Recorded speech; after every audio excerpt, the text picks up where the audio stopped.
Welcome to the Legendary Weapons of Call of Duty, a series where we will take a look at some of the most famous guns in the game. Today we will take a closer look at MP5.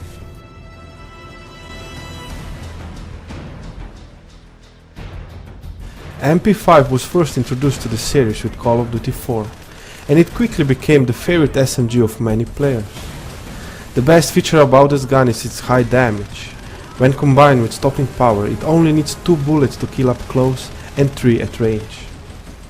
The downside of this gun lies in its high recoil. However, this was the most powerful SMG at range, so in the hands of those who knew how to control recoil, it was simply deadly.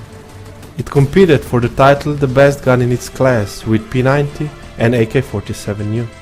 P90 needed 1 more bullet to kill both up close and at range. However, it had less recoil and more bullets in magazine, which in a game where stopping power and sleight of hand were in the same tier meant a lot.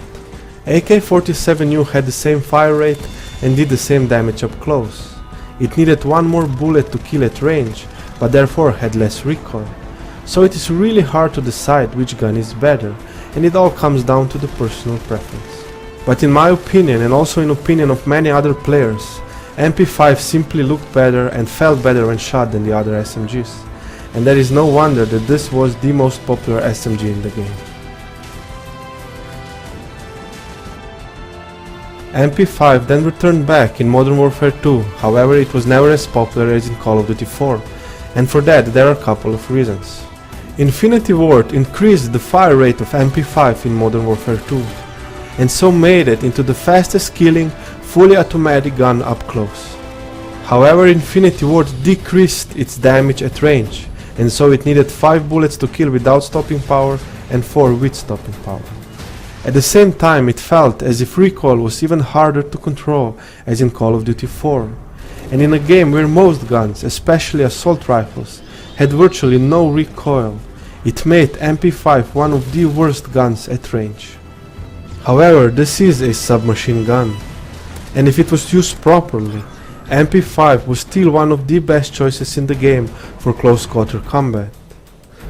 So the biggest reason why this gun wasn't so popular is that in Modern Warfare 2, in SMG class we have one of the most overpowered guns ever seen in Call of Duty. MP5 was an SMG up close and assault rifle at range, so many players would rather just go the easy way and pick MP5. But in my opinion, once again there was something badass about this gun, and even though it was harder to use, it was still a lot more fun than MP5, and once again it was my favorite SMG in the game. The next time we saw MP5 was in Call of Duty Black Ops. In terms of damage, this gun was exactly the same as in Modern Warfare 2, but Treyarch decreased its fire rate to the point where it shot even slower as in Call of Duty 4. When combined with the fact that there was no stopping power in Black Ops, this gun did not kill nearly as fast as in previous games. But that doesn't mean that this was a bad weapon, because all guns in this game had high recoil, and many of them also slow fire rate. This was still one of the best guns in the game. And because rapid fire was never as effective as in Black Ops, when you would attach rapid fire to MP5, this gun would actually become borderline overpowered. But once again, there were 2 reasons why this gun wasn't really that popular. The first one was that maps in general were more suited for assault rifles in this game than SMGs. But more than that once again there was a better gun in the SMG class than MP5. AK-47U had exactly the same stats as MP5, but it had less recoil, more available attachments, and by opinion of many gamers, better iron sights. But because many players got bored and also criticized for using AK-47U all the time, we once again saw high increase of players with MP5, and this gun once again became one of the most popular weapons in the game.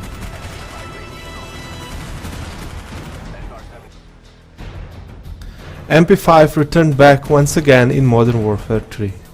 And even though developers promised that we will see the same MP5 as we did in Call of Duty 4, that's not exactly the truth. Infinity Ward did return the same rate of fire to MP5 as it had in Call of Duty 4, but not the same damage.